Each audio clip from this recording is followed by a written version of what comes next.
professor Danilo de Oliveira, e estou aqui agora numa nova sequência de videoaulas para os meus alunos. Lembrando que eu gravo essas videoaulas para os meus alunos, mas se for útil para você, eu sei que muita gente acaba vendo também esses assuntos na internet, acaba ajudando, então fica à vontade, pode participar, pode criticar, pode deixar a sua dica, a sua sugestão.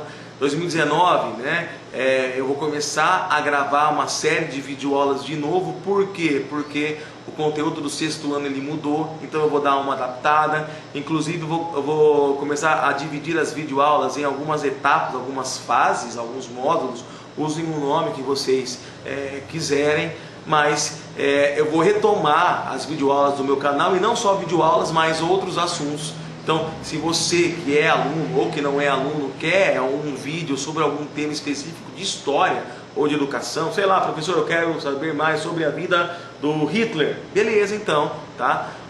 Deixa a sua sugestão aqui e aí eu vou fazer essa videoaula para vocês. Toda semana eu vou fazer uma listagem, né? Então, os temas que forem mais citados é o tema que eu vou gravar a videoaula, tá? Nesse caso de hoje específico, eu vou seguir o conteúdo dos meus alunos do sexto ano do ensino fundamental, beleza? Então, vamos lá, módulo 1, por que estudar a história, tá? Então, já expliquei para vocês, alunos meus, mas vou retomar aqui nessa revisão.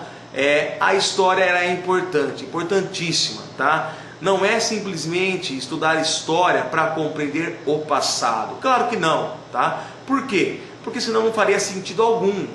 Bom, tem gente que gosta, mas não faria sentido prático apenas conhecer o passado. Então eu posso falar o quê? Que quando eu conheço o meu passado, eu entendo melhor o meu presente. Isso é simples, né? Existem uma série de coisas que nós temos no nosso dia a dia que tem uma origem histórica, né? Por exemplo, na apostila de vocês aparece a questão da capoeira que tantas pessoas praticam hoje. Na verdade, se eu vejo ela por si só, eu fico meio que boiando. Mas e aí, professor, da onde que veio a capoeira? Tem toda uma história, né? Que vem lá com os africanos, que vem com os escravos, que eram proibidos, por exemplo, de treinar as lutas, que eram proibidos, né, de ter a sua religião praticada. Eles eram obrigados a praticar o catolicismo.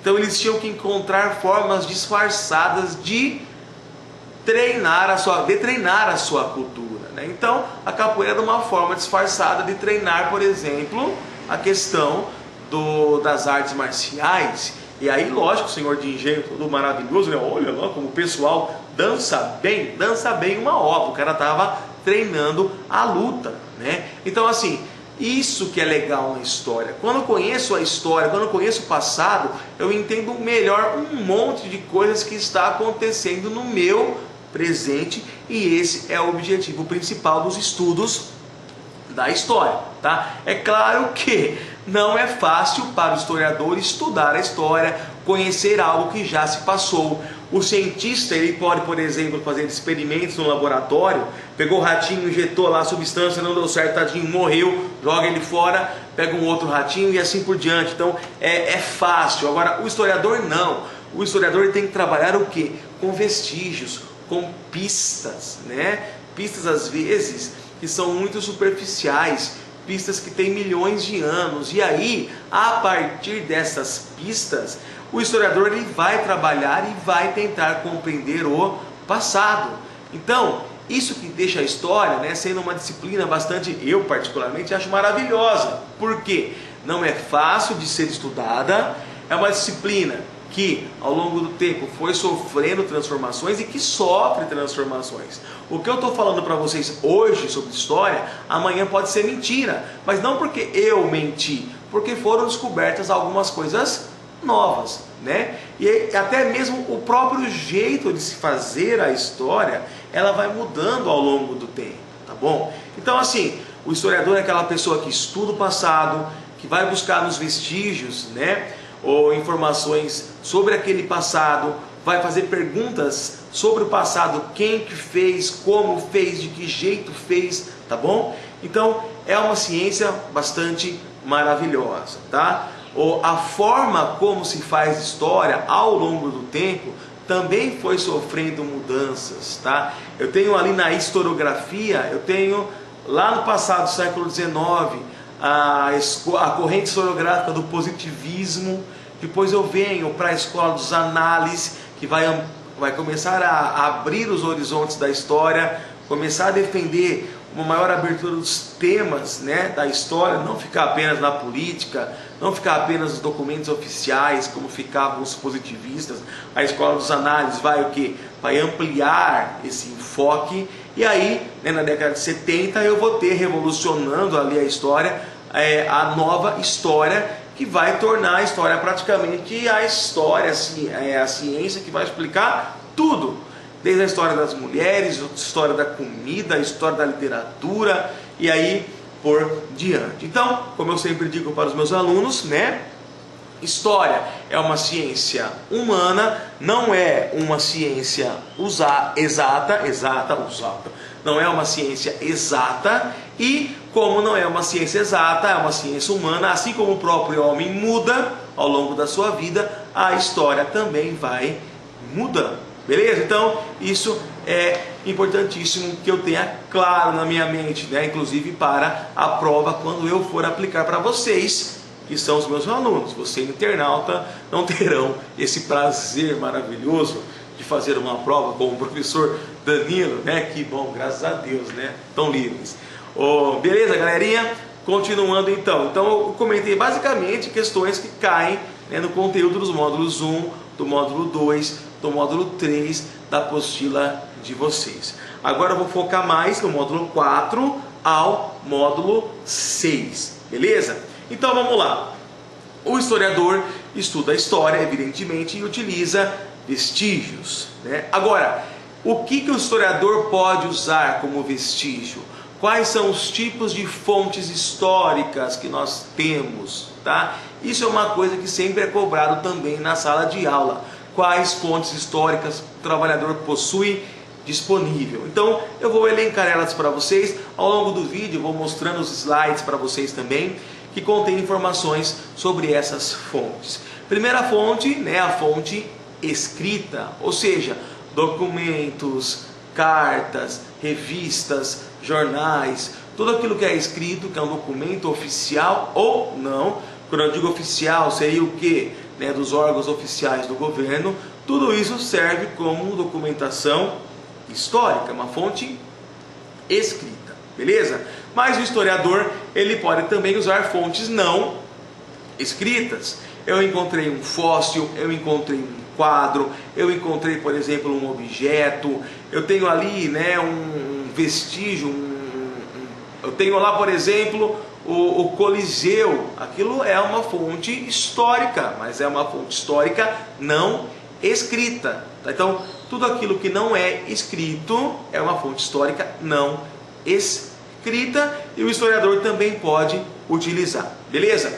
Eu tenho as fontes orais, que são principalmente aquelas fontes onde uma pessoa transmite a informação do passado para a outra, né? Então, por exemplo, eu estou estudando a Segunda Guerra Mundial, aí eu tenho um amigo que tem um bisavô que lutou na Segunda Guerra Mundial. Eu vou lá, converso com ele e faço uma entrevista.